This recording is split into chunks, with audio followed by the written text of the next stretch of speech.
evening and welcome to the first Inside Government show for the spring of 2024 here at Cayuga Community College. This is a show that's on Spectrum, Verizon, Fios, as well as ARMA, the Auburn Regional Media Access, as well as the college's radio station, WIN 89.1. I'm your host, Guy Cosentino. Our first guest, as usual, with rare exception, is the mayor of the city of Auburn, but we have a little different twist on this. For the first time in 16 years, we have someone different as our first guest for the semester. It is James Jimmy Giannettino, who was elected overwhelmingly by the voters of the city of Auburn in November to his first four-year term. He had already served on the city council, and we've asked him on not only to give us a city update, but talk about the transition from city councilor to mayor, because something tells me there's a little difference there, as well as talk about a number of other items that are going on in the community, including who he's appointing to boards, how he is searching for people to put on boards, items dealing with economic development, and other topics as well. First of all, welcome to the studio. Congratulations on your election. Thank you. Thanks for having me. So I'm thrilled to have you here. Like I said, this is the first time that the mayor is a different mayor in 16 years. So that tells you how long I've been doing this show. Is the other. I wasn't going to say anything. Yeah, that says it in itself. How is the trend? You've been in office now just a little under 45 days, though it started long before that. How's the transition gone? It's gone great. I'll credit Mike Quill in large part for that. He was very gracious. He included me in every meeting that he had. He started walking me through some of the board appointments, which we're going to talk about. He actually deferred on some of those board appointments because he wasn't going to be the mayor after the first of the year. And on top of Mike's guidance, as you know, we have a tremendous city staff, tremendous city manager, and they've all been very accommodating. So it's been pretty smooth. So what was the biggest transition for you from a city councilor to being mayor? There was a windstorm the first week that I was in office. That occupied most of that week. Literally, we should say, because we might forget, there was a windstorm. Oh, there was, and the city manager called at 5 o'clock in the morning and said, we're having a meeting in an hour. And again, that's just an example of what a great city staff we have.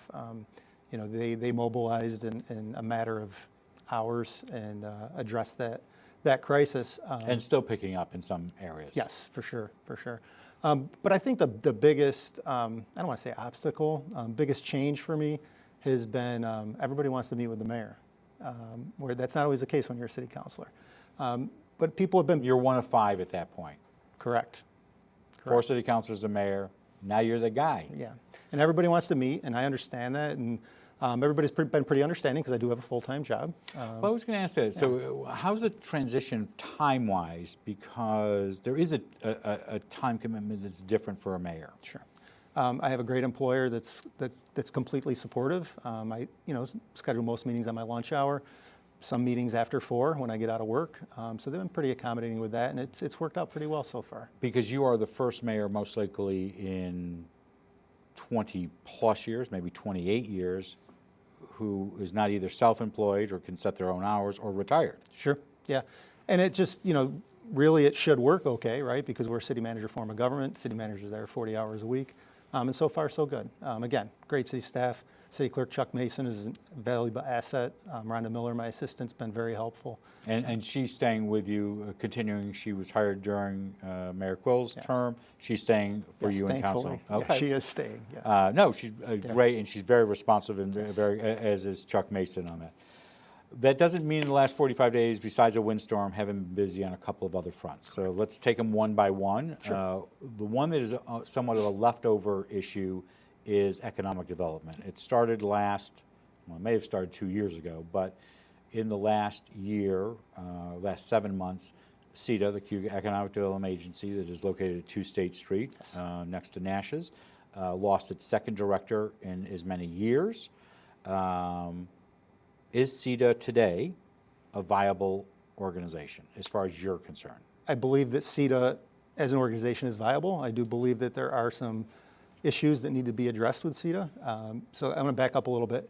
Between the election and the swearing-ins in the beginning of January, new chairperson Aileen McNabb-Coleman, myself, met with outgoing chairperson Dave Gould. As you know, the county legislature was looking to make a decision on economic development. And what we said to Dave was, let's give this a stay of execution, basically. Let's give it to the first Well, because quarter. it was a planned execution. There was something called, which I've kindly called the Shea Plan. That was a member of the legislature who's still in the legislature, but was a member, and I don't know if he still is a member of the Cuyahoga County Industrial Development Correct. Authority.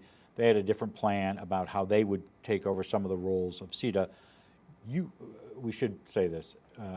Right now, ADA, the Auburn Industrial Development Authority, which is a city-run organization, does pay CETA for some services, correct? Correct. We fall under the umbrella of CETA. Okay, and do you have other, does the city give them other funds as well? Not at this time. no. Okay. So go back, you, Aileen McNabb-Coleman, David Gould, Matt. David Gould, I remember him being in the studio back in November, said, as far as he was concerned, it seemed elections changed. Right. Specifically at the county legislature, there was a sea change. They,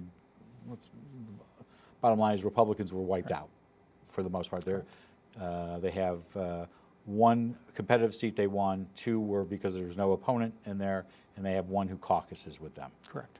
So out of 11, the other 7 are all Democrats. And so did this need to get through Election Day before a clear discussion could occur of what should be done with economic development? Right, and that was my case to Dave, that, you know, an election had happened when we had met, and that there was going to be a change at the legislature. Which he was well aware of, whether he was happy about it or not. Right. He said, things have changed. Sure. And, you know, the argument I made to Dave was, nobody's saying everything's perfect as it is. Everybody's saying there are some issues that need to be addressed. Why don't we give the new legislature an opportunity to address those issues, at least identify those issues and address them? And that's what the legislature is doing now through the CETA board. Okay. There is going to be a 360 review of Cuyahoga Economic Development Agency. That's begun. I actually had my meeting with the consultant on Friday. Where's the consultant from? It's Camoin. Where they're from, I don't Okay. know. But they've been hired by the county? By CETA. Yep, By CETA, by the okay. CETA board to do an overview. And then we'll take those results and we'll all sit together and see what those results bring us. But I think So what did you tell the consultant? What was the high and what's the low from your perspective as mayor? Yeah, I believe that CETA has had tremendous success. There's countless examples. Cuyahoga Milk Ingredients, Tessie Plastics, Courier, How did that all get or lost? Nucor, I should say. So how did that all get lost? Was it because people weren't remembering, or is it more of the thought, what have you done for me today? I think that's part of it. I think that the legislature at the time was always saying, you know, what's today's biggest fish, and not looking at what had been accomplished in the past. A lot of politics went into it, and that's one of the And things. some of those board, we'll have Chair Coleman here in a couple of weeks. She's also made some changes on her end on the appointments front. Sure. As you have as well, correct? Yep. Okay, but yours were not related to CETA. Hers might have been. Correct. Okay. Correct. So in general, what are you hearing? So you and she have had some conversations, correct? Yeah, she called a meeting a couple weeks ago. It was myself, her, a member of the county IDA, Gwen Weber-McLeod, who's now the chair of ADA, city manager, Jeff Dygert, Jenny Haynes, director of planning and economic development for the city, and then Steve Lynch, who was director of planning at the time. And we had about a 2.5-hour meeting.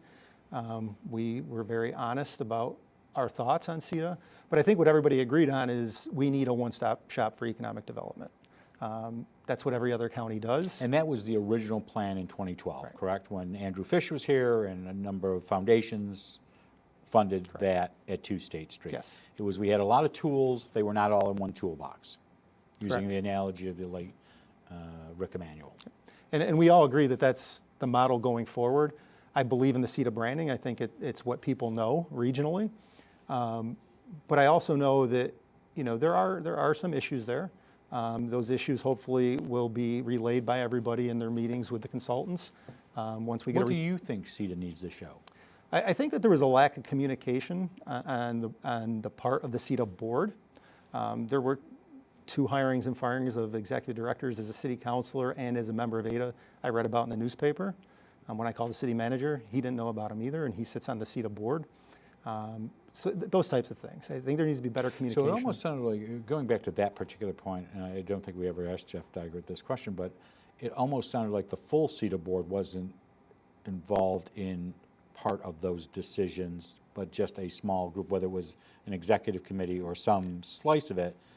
And that board is made up of some positions by title, representing the county and the city, some in the private sector. There are designated seats within the CETA family. Correct, and there's an executive board on the CETA board.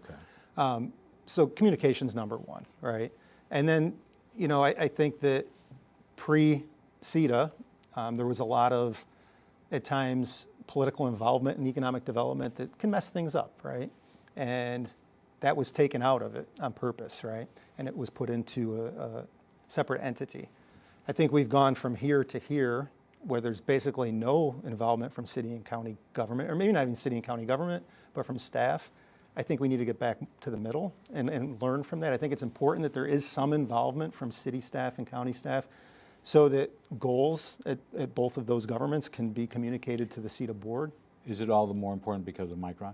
I believe so. And that's the, you know, in our joint press statement that Chairperson McNabb Coleman and I put out, I made a point that we've got one shot to get this right, and all eyes are on us. And I want to make sure that we're putting our best foot forward. I want to make sure that not only Micron, but anybody who's interested in doing business in Auburn and Cayuga County knows that we're serious about it. Because it's not just going to be Micron. There are going to be offshoots from this that Auburn and Cayuga County could be poised because of its location, both to the 481 corridor and other places, northern parts of the county, could benefit 100%. from this. So let's talk a little bit about shift from Micron. I know you sit on one committee at least. You most likely now sit on 15 committees, but one committee, I know you're on housing. They met yesterday. We did. So what is that committee looking at? We're looking at all things housing. It's a pretty diverse committee. We've been meeting, I want to say, almost a year now. So what's your goal? Our ultimate goal, I think, is to have a housing study done for Auburn and Cayuga County as a whole. We were kind of waiting to see what the state came up with because the state had talked about doing one statewide. But it sounds like we may just push forward with that. You know, looking at it, I guess, what are the goals of that study, right? And understanding what the current demographic wants for housing, what the demographic that Micron could attract, what they would want for housing. I think we have a misconception that everybody wants to own a house. I don't know that that's the case in 2024 anymore. You know, should we be looking at things like townhouses that people can rent? So whether built in the city or in somewhere else in the county. Correct. This is looking at all of Cayuga County. So part of this mix, I want to get back to Micron in a second. The governor announced last week the pro-housing communities. First of all, what is that? So, as you know, last year the governor made housing a probably the number one focal point of her budget, and it failed miserably because it was all mandated. And as City Clerk Chuck Mason said when he gave a synopsis of his opinion of what went on at NICOM this year, he's like, if there's one word that gets people worked up, it's housing. Okay, NICOM is the New York Conference of Mayors. Correct. The city is part of that. You are part of NICOM. We're going to come back to that, but we try to talk about acronyms on a different scale. So only Pulaski, to the best of my knowledge, was the only city in the upstate region near here that was designated a pro-housing community. So what does that mean? So that means you have submitted a letter of intent, which we just did, and then there's certain criteria that you have to communicate to the state. And I know that Jenny Haynes actually received a communication today from the state outlining what that criteria will be. And once you get designated as a pro-housing community, then you will have opportunities for discretionary funding that the state makes available, whether it's for housing. So it will open a flow of Correct. cash. Do you have to also do this to be eligible for other grants as well? Yes. So is this now, you know, it says pro-housing, but is it overarching?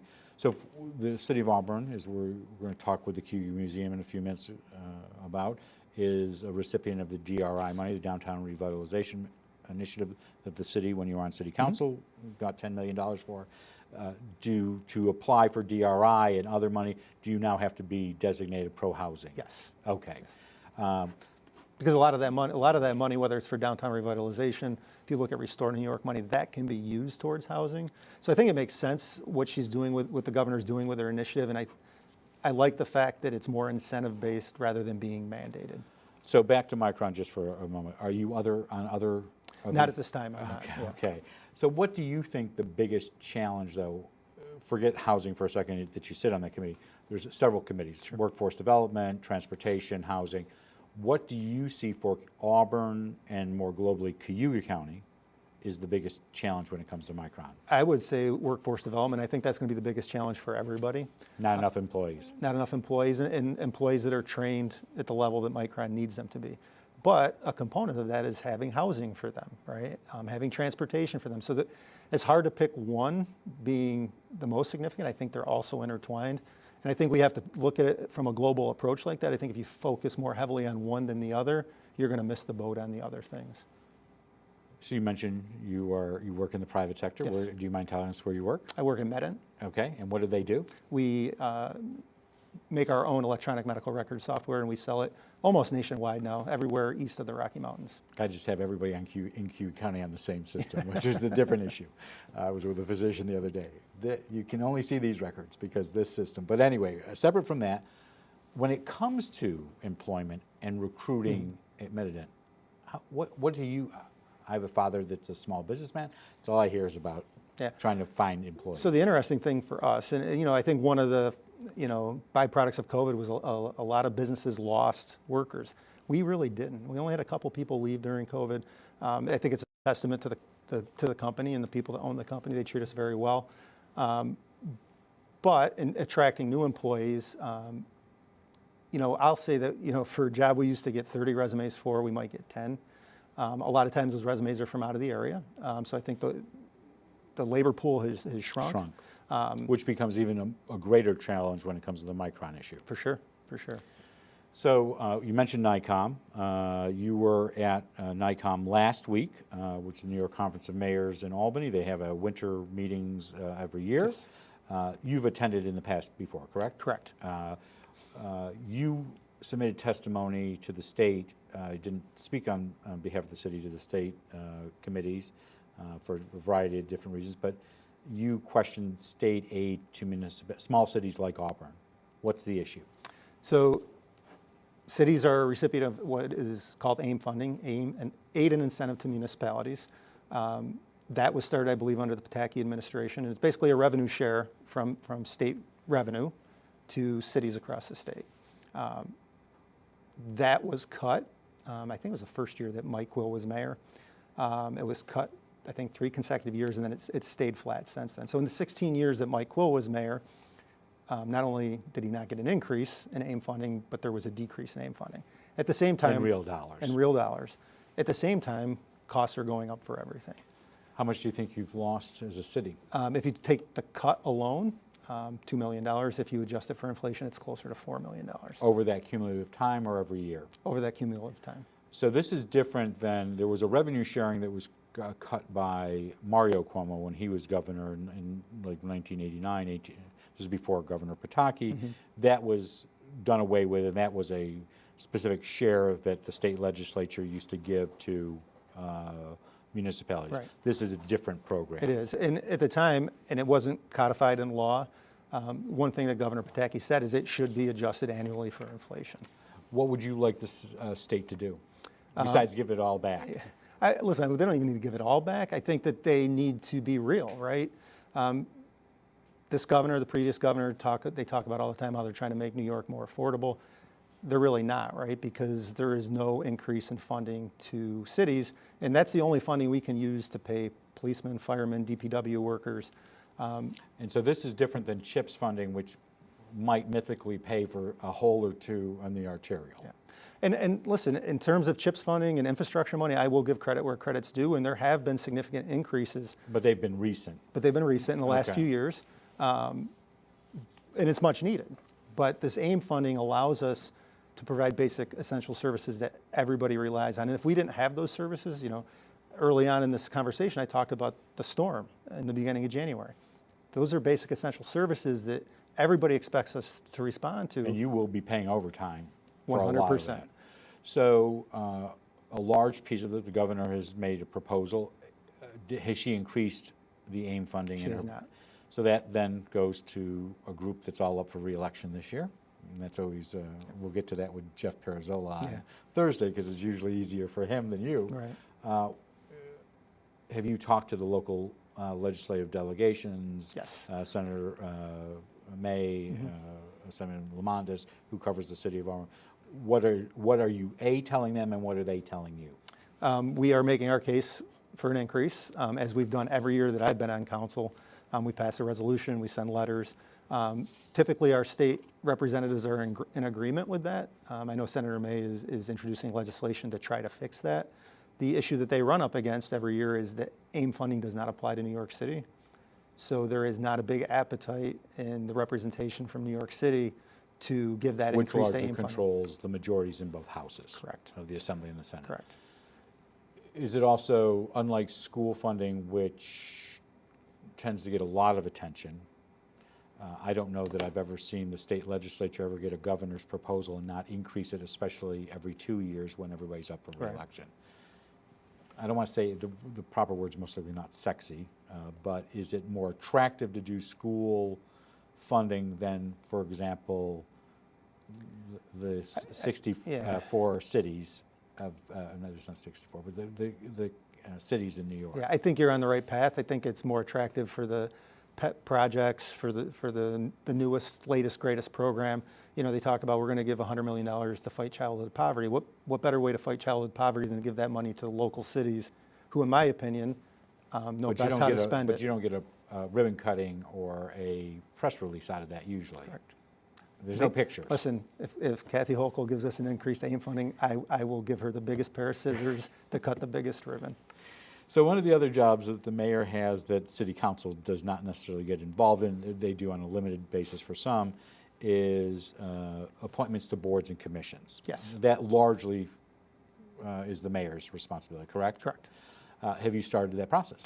We have, and like I said, during the transition, Mayor Quill, there were a number of boards that had vacancies, and he said, listen, why don't we hold off till after. But he also, in some cases, you told him to make some appointments so that January there would be some seamlessness on some boards. Yes, there were some issues there that with possible votes and things of that nature. We want to make sure we had full boards. But you were cooperating on both 100%. fronts, both back and forth on doing those early and holding off on some. Correct. Okay. Correct. So what type of appointments have you made? Sure. So I think the biggest one, in my opinion, is there's a new chair of the Auburn Industrial Development Authority. It previously was Jim Dacey, who I think served the entire time as chair of ADA while Mike was mayor. Is he still on ADA? No, he's not. So that was just his last meeting last month? Correct. Okay. Correct. Jim serves Auburn very well. Used to be with Auburn Steel. Yeah, and he was, I think, one of the architects of CETA and the whole concept of one-stop shop for economic development. He decided that he wanted to step down when Mike retired. I appointed Gwen Weber McLeod. I think it's a fantastic appointment. I'm happy that she agreed to do it. Gwen, as you know, is an entrepreneur. She's been in the Auburn business community and the Central New York business community for a few decades. She's a force to be reckoned with. She has tremendous inroads into Central New York, the Micron community, the Syracuse economic development community, and I know that she's over there representing Auburn very well. And have you made any other appointments to that board? Yes, Karen Walter. She was on the planning board? She was on the planning board. Her term expired. I gave her the choice of which one she wanted to stay on because I felt she's done a very good job as well. She chose ADA, and I just appointed Stephanie Leone from NYSEG to be on ADA as well. So that's a full board. We haven't had a full board in some time because there are certain designations. Have you joined that board? Because the mayor has traditionally had a slot there. Have you joined that board as well? I was actually, my second term on City Council, I took Mike's spot. You did, okay. Yeah, Mayor Quill asked me if I wanted to take his spot. So it's you and Terry Cuddy Correct. who are the reps on that board? Correct. So you have zoning, you have planning, are you making appointments to those as well? I made a recent appointment to the planning board, Fran DeLoya. Fran's not from Auburn, she's a transplant. New to Auburn? Yeah, new to Auburn. Her husband is from Auburn. Center Street DeLoyas. Yeah. So that's the other thing. I'm trying to, when we make these appointments, find new players, people who haven't just kind of recycled to every board to get different perspectives. I think that sometimes. So are you going to? I'm sorry. On this particular one, the mayor and I had this conversation many times, and I think I sent you a text right after seeing all these nice people who said nice things about you on election day. I said, keep their names. Yes. Because about 3 years from now, when you're looking for somebody on a board, you're going to have to go back to that 100%. list.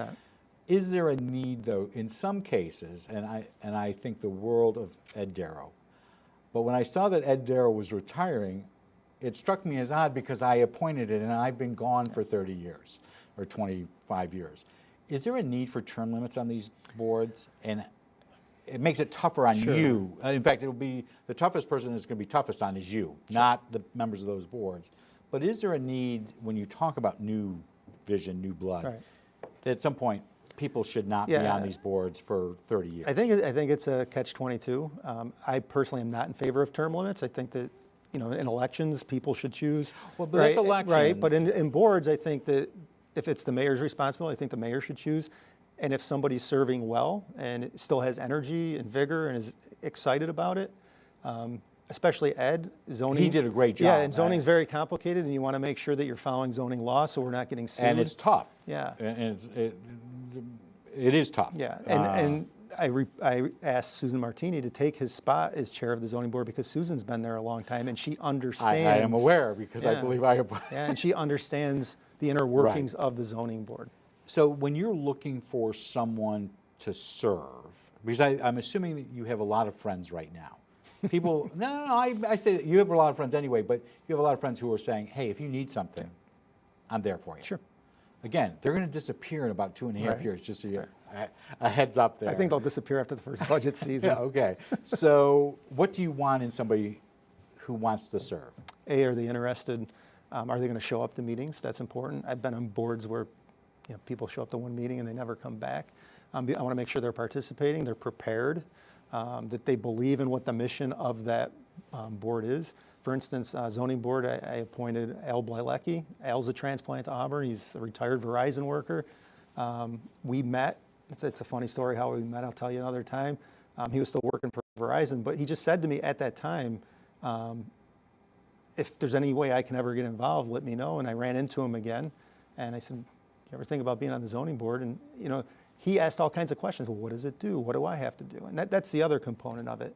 Do people ask questions? Right. The last person I guess interviewed for the zoning board, for ADA, was I think 3 phone calls. And to me, that means somebody's interested and they're taking it serious. Do you have many openings left?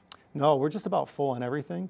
But if somebody wants to be considered, how should they contact They can email me or call Rhonda in my office and I'd like to get a brief resume from them, kind of what their specialties are and what they've done, and definitely consider folks for boards. We really want to wrap up, but I want to ask you a couple of upcoming plans. You have a city budget that is going to be due in about less than 5 months now, from now, for a July 1st start. Any priorities that you have in your own mind that you want to make sure are in the budget? I think this budget, what we need to do is take a 30,000-foot view of it and then focus in on it. We've got a new comptroller. I want to make sure that, and I know she's going through page by page right now. I want to make sure. Mary Beth Leeson, who you stole from the college. I think the world of her. It is a win for the city for sure. It is a win for the city. So I know that she's doing her due diligence. So I think this being her first budget season, I think, let's see where we're at, make sure she's comfortable with How about everything. on the policy side? Is there anything you want to do policy-wise in the next, that you weren't able to do on council, but you're thinking, you know what, during the campaign I heard this, and I want to do something in the next couple of months? Yeah, so I think the biggest thing I want to start focusing on, and I just had a conversation with city manager yesterday. I don't want to say codes issue because it blames it on the codes department, but neighborhood issues. Things got pretty bad during COVID. I felt like we were starting to gain some ground before COVID. And I want to take a step back and look at neighborhoods as a whole. Are we okay with staffing? Do we need to bite the bullet, add some positions? What new initiatives do we need to do? We've done a lot of things where we react, like the nuisance board, the neighborhood cleanup crew that we instituted a few years back. But how can we be more proactive to prevent some of these problems? And those are still active? 100%. Okay. And they've been very effective. Obviously, we didn't get to it today, and we'll ask the city manager when he's on. There's obviously an operation on the corner of Genesee and Seminary, the weed shop that the billboard has come down. And I will tell you that we got a personal shout out from the Attorney General when she spoke to us at NICOM. About that. Because we were one of the cities that fought it and got the Attorney General's office involved, and there was success there. Mayor, thank you. Thank for you. being here. It's a pleasure. I hope you'll come back on a regular basis. Anytime. Love to have you here in the studio. Our guest has been the new mayor of the city of Auburn, James Giannettino. We want to thank him for giving us a city update, as his predecessor did so often. We will return in just a moment with the Cayuga Museum of History and Arts, Jeffrey Starks, talk about the Case Research Lab and the museum, as well as some upcoming programs, including a full set of programs they have for this solar eclipse that will hit this region for the first time in 99 years on April 8th. We'll be back on Thursday with an extended interview with Auburn Superintendent of Schools, Jeff Perazola. We'll talk about his recent decision to retire, what the process will be for picking his successor, as well as how the state budget is impacting the Auburn School District of what Kathy Hochul has proposed. In the coming weeks, we will have Assemblyman John Lamondis as well as Senator Rachel May, Cayuga County Legislative Chair Aileen McNabb-Coleman. We'll have representatives of the food bank, and we'll be talking to a scout about his really cool Eagle Scout project, which will have long-lasting effects for Cayuga County, and we hope you'll tune in for that. You can always send us your thoughts and ideas for guests or questions to Inside Government or Beyond the Front Page. You can do that at cozguytho@aol.com. I'm Guy Cosentino for Cayuga Community College. We hope you have a good evening. Stick around for Beyond the Front Page, but otherwise, we'll see you back in the studio on Thursday for Superintendent of Schools, Jeff Perazola.